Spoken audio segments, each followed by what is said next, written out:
สบายดีเด้อพ่อแม่พี่น้องเบิดสุขสุขคนพี่น้องกราบทักทายสบายดีเนาะ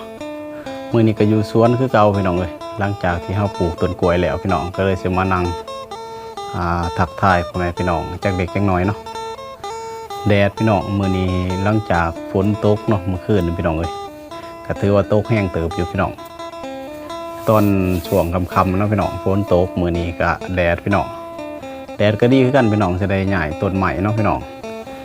ตัวที่เขาคูดล้อมไว้ว่าสิใหญ่ต้นไม้ไปปลูกใหม่พี่น้องเพราะว่ามันทีกันเนาะยันเวลามันใหญ่มามันสิงามกันพี่น้องเลยมื้อนี้ก็บ่มีหยังหลายเนาะพี่น้องก็สิมาบอกพ่อแม่พี่น้องเนาะให้ฮู้เนาะพี่น้องหลังจากบ่ไผมาได้มาเฮ็ดงานอย่างนี้เนาะก็ได้2 ปีแล้วเด้อพี่น้อง2 ปีน้อยๆนี่แหละพี่น้องเอ้ยประมาณ2 ปี 1 เดือนนี่แหละพี่น้องแล้วก็ได้ต่อใบ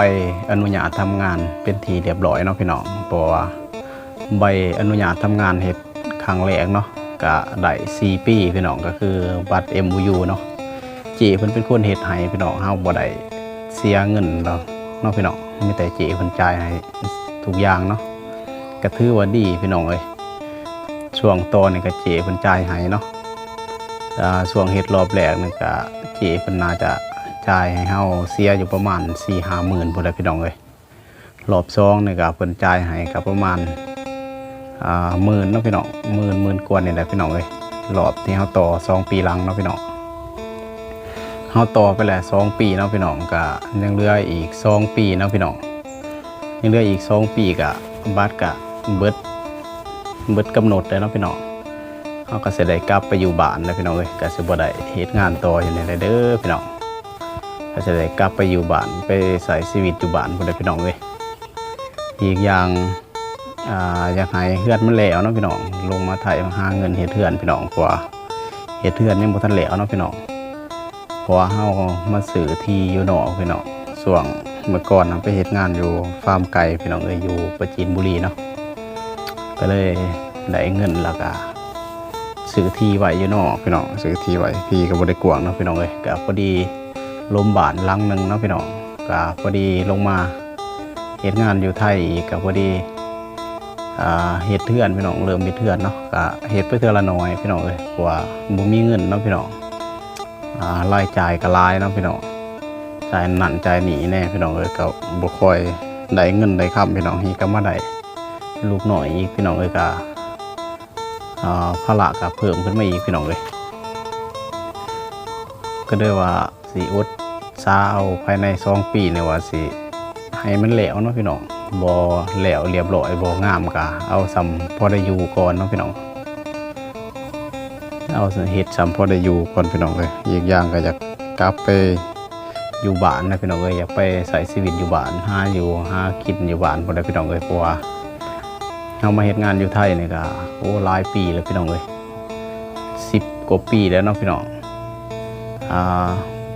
เอาเมียตั้งแต่มาอยู่กับเมียนะก็ประมาณ8 ปีเนาะพี่น้องประมาณ8 ปีเนาะตั้งแต่มาอยู่กับเมียนี่เนาะก็มาเริ่มสร้างครอบครัวนี่พี่น้องก็ยังบ่ทันมีหยังดอกพี่น้องเอ้ยกำลังนี่แหละเริ่มสร้างบ้านนี่แหละพี่น้องเอ้ยบ้านกำลังบ่ใหญ่ดอกพี่น้องบ้านทรงโมเดิร์นเนาะก็บ้านทรงโมเดิร์นเฮ็ดซ้ำพอได้อยู่เนาะพี่น้องก็บ่ได้เฮ็ดรูลายยังดอกเนาะพี่น้องก็คิดว่าสิเฮ็ดจำพอได้อยู่ก่อนแล้วก็สิกลับไปอยู่บ้านพี่น้องเอ้ยแต่ยังบ่ฮู้ว่ากลับไปบ้านจะได้เฮ็ดยังพี่น้องเอ้ยเพราะว่าอยู่บ้านเป็นคือฮู้กันนะพี่น้องเอ้ยอยู่บ้านก็บ่ค่อยมีหยังเฮ็ดดอกพี่น้องเอ้ยอีกอย่างคันบ่มีทุนมีฮ้อนเนี่ยเฮ็ดหยังมันก็ยากลำบากพี่น้องเอ้ยอยู่ยากเนาะแต่ก็ยังบ่ฮู้ว่าสิอยู่ฮอดไสเนาะพี่น้องกลับไปอยู่บ้านก็ว่าสิลองไปใช้ชีวิตอยู่บ้านเบิ่งพี่น้องยังเหลืออีก2 ปีเนาะพี่น้องปีหน้าปีฮือเนาะพี่น้องกันน่าจะได้กลับแล้วพี่น้องเอ้ยปีหน้าปีฮือก็ได้กลับแล้วพี่น้องประมาณปี2000อะไรนี่ก็69 70ประมาณ71เนาะพี่น้องเห็นบ่70พี่น้องประมาณ70เนาะ70 71นี่แหละก็จะได้กลับไปอยู่บ้านแล้วพี่น้องเอ้ย ตอนแรกว่าคิดอยากไปเฮ็ดงานอยู่เกาหลีพี่น้องว่าจะไปเฮ็ดงานอยู่เกาหลีเนาะเห็นคนอื่นเข้าไปก็คือว่าได้เงินดีเนาะพี่น้องได้เงินหลายเนาะก็เลยว่าอยากลองไปเบิ่งพี่น้องแต่บ่ฮู้ว่าสิได้ไปหรือบ่พี่น้องก็ถ้าตัดสินใจอีกเทื่อนึงเนาะพี่น้องเห็นเขาไปเบิ่งในคอมเมนต์นั้นคนที่เขาเคยไปเฮ็ดงานอยู่เกาหลีที่หรือว่าคนที่เขาอยู่เกาหลีนะพี่น้องที่เขาไปเฮ็ดงานนั้นเนาะบางคนก็ว่าบ่ดีเนาะพี่น้องบางคนก็ว่าบ่ดีบางคนก็ว่าดีเนาะบางคนก็ว่าเฒ่าแก่บ่ค่อยดีอย่างประมาณนี้แหละพี่น้องเอ้ยแต่ก็แล้วแต่เนาะพี่น้องบางคนก็ถือมองดีก็ดีนะพี่น้องเสียงไปเนาะเสียงไปคือเว้านะพี่น้องเอ้ยอีกอย่างมันก็อยู่ใกล้บ้านเนาะใกล้บ้านเวลาไปมามันก็หยาคือว่าแล้วมันบ่คือไทยนะพี่น้องบ่คือประเทศไทยกับประเทศลาวพี่น้องเอ้ยมันไกลกันก็ไปง่ายมาง่ายเนาะพี่น้องหนีไปก็ต้องใส่เงินหลายเนาะพี่น้องกลับก็ยากเนาะพี่น้องถ้าถือว่าบ่ดีอย่างนี้ก็ยากเนาะพี่น้องมันบ่สามารถเปลี่ยนงานได้ง่ายคืออยู่ไทยเนาะพี่น้องอยู่ไทยยังว่าเราสามารถเปลี่ยนงานได้นะสมมติว่างานนี้บ่ดีเฮาก็หาหม่องใหม่เฮาก็ยังพออันนี้ไปได้เนาะพี่น้องพอเว้าภาษากันหูเรื่องนะพี่น้องคันสมมุติเฮาไปเฮ็ดงานอยู่เกาหลีก็คือเว้าอะไรพี่น้องเอ้ยอีกอย่างครับบ่เป็นภาษาเกาหลีเนาะพี่น้องมันก็สื่อสารกันลำบากแน่พี่น้องเวลา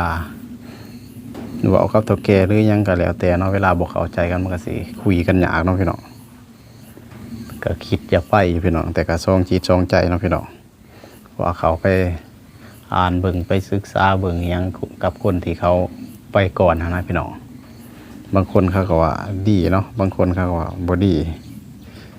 มันก็แล้วแต่บางคนคือว่าแล้วพี่น้องเอ้ยแล้วแต่ดวงแล้วแต่บุญวาสนาเนาะพี่น้องเอ้ย